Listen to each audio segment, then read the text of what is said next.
buli lwa mukaaga CBS ekutuusaako pulogulaamu ekiri ewala omuli amawulire agabuusibwa amaaso ageewuunyisa ganyuma ate nga gayigiriza. Ekizungirizi nno kyatututte yogayoga mu nsi eya United States of America ng'eno nno amawulire ge twasanzeeyo ga mupaatiri mu Ekereziya Katolika nti akizudde awatali kubuusabuusa kwonna nti Omukama Katonda atuula mu ggulu mukazi. Pulogulaamu eno ekiri ewala ku 88 yalaba omwoyo gwe nga gubuuka mu mubiri gwe. Olwo nno malayika ne ziguddukira ne zitandika ku lugendo olwamutuusa mu ggulu ewa Mukama Katonda. Toswa musajja wa Kabaka Wamala Balunabba ng'akutuusaako ebinyuma omuli ebya bulijjo n'ebitali bya bulijjo eby'ensonga by'obadde obuusa amaaso n'ebyo by'obadde tomanyi.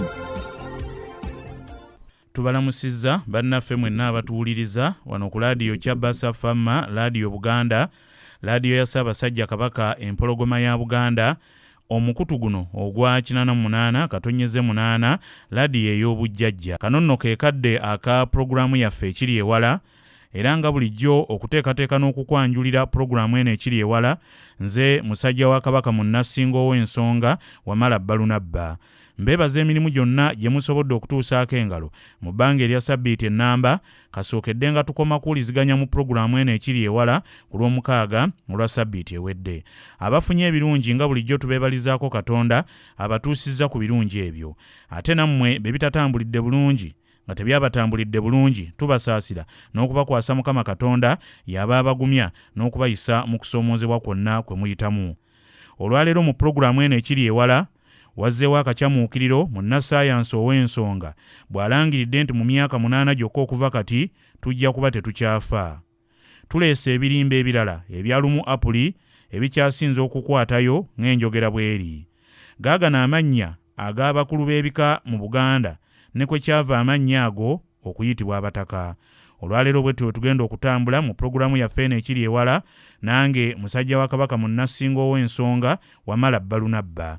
Kanzije tutandikire ku kakyamuukirira akazzeewo munnasaayansi ow'ensonga bw'alangiridde nti mu myaka 8 gyokka okuva kati tujja kuba tetukyafa.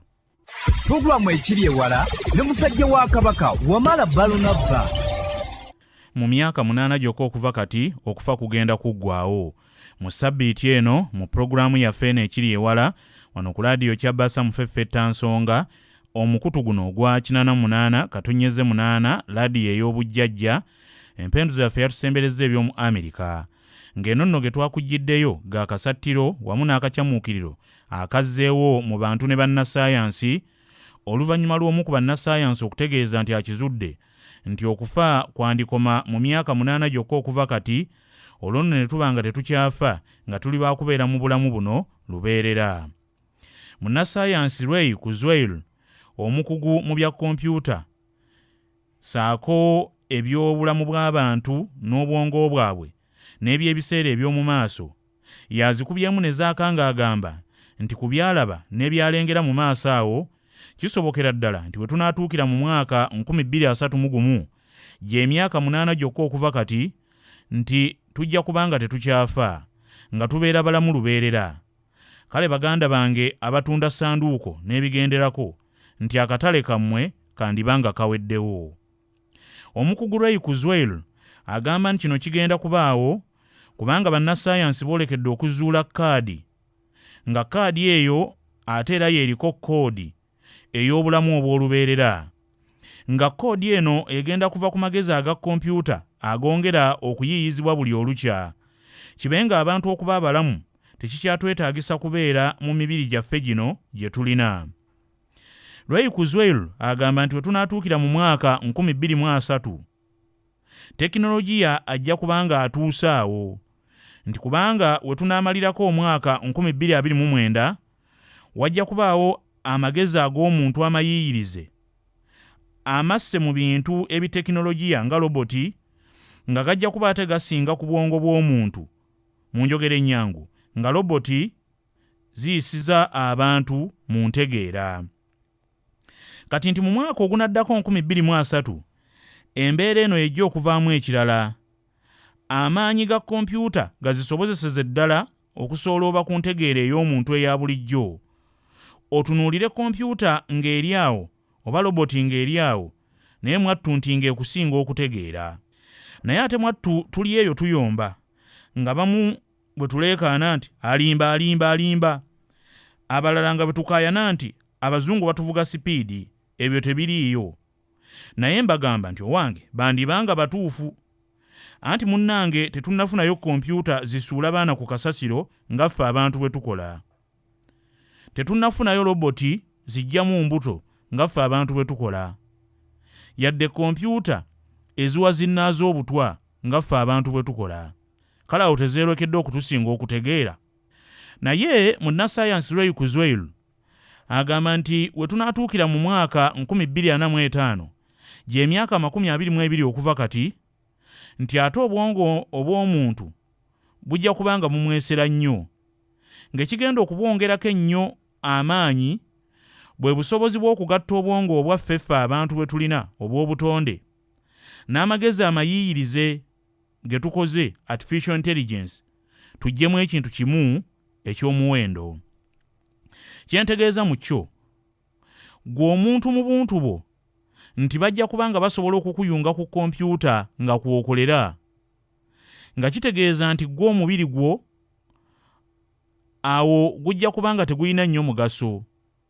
Gwe bakwetaagako bwongo, mwoyo na mulowooza, nga bino bye bisibwa mu pulogulaamu za kompyuta. Olwo gwe ne kompyuta yo ne muba ekitonde kimu, kuba mutambulira wamu. Mu kusooka obulamu bw'omuntu nti bugenda kuba busobola okwongerwako omwaka gumu mu buli mwaka mu kuwangaala.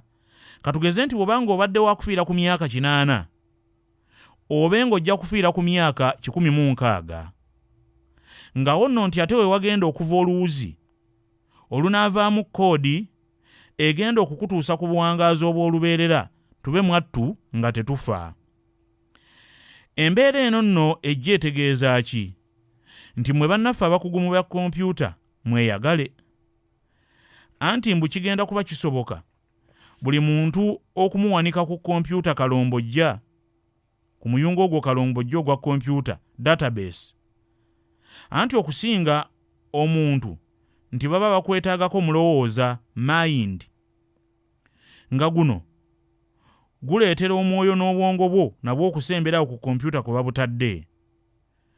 Nga oli akwata bukwasa akamese, ngamba kano ka mouse oba kaasa kempisa akamese aka kompyuta yeyo gy'olina, okugeza n'onyiga oba n'okiriikinga, anti kye mwagala okuwulira, kuwaligga luleeba. Era bw'onyiga awo awaligga luleeba olwo yonge mu kusomera, nga mumanya omulowooza gwa galuleeba bwe guyimiridde. Katugeze bw'oba obadde otegeka kumuwaayo omutwalo ng'alina ky'akoze, n'omanya nti omusajja lwakusirika naye ekituufu ekyo ky'akoze akyagalamu emitwalo 5. Mbw'olwo emibiri gyaffe ginaaba gisobola n'okuteekebwamu engeri y'akaweke chip, ng'omulimu gwako gwa kutukuuma nga tuli balamu bulungi lubeerera nga tetulwala. Kwe kugamba ku ky'okubanga tetukyafa tugatteko n'ekyokubanga tetukyalwala. Munnasaayansi Ray Kuzzweil yakubako dda ttooki mu biseera by'enseena eby'omu maaso, mwattu era ebintu ne bibanga bwe yabirengera. Mu 1909 yalengera nti mu myaka eg'2000 nti waliirizibwawo akazannyo ka kompyuta aka chess, naye nga kompyuta oba roboti esobola okuwangula omuntu, era mwattu ne kiba bwe kityo. So ng'era yalengera n'okujja kwa ssimu ez'omu ngalo, zino zibuli wendi nkufuna, omuli ne ziseereza, era ddala mwattu ne zijja nga bwe yali alengedde. Naye nno temweyinula nnyo, tekitegeeza nti olw'okuba ebyo yabirengera nga bituufu nti nakino akirengedde mu butuufu bwakyo. Bwe munaddeyo ne muzannyisa obulamu nti Galuleeba yatugambye mu myaka 8 okuva kati tujja kuba tetukyafa, ebyo byammwe, kubanga kyangu nnyo okulengera naye mwozuula nti walengera bubi. Naye ng'eno ye pulogulaamu yaffe ekiri ewala wano ku laadiyo Kyabasa. Ayagala okumanya ebisingawo ku ggulire lino, genda ku muyungagano gwa kompyuta ogwa internet, ogende ku kibanja ekya dailystar.co.uk. Yonna ojja kubifuna, obisome, obirabe, obitegeere era obiggwe nnyalwe. 88.8 CBS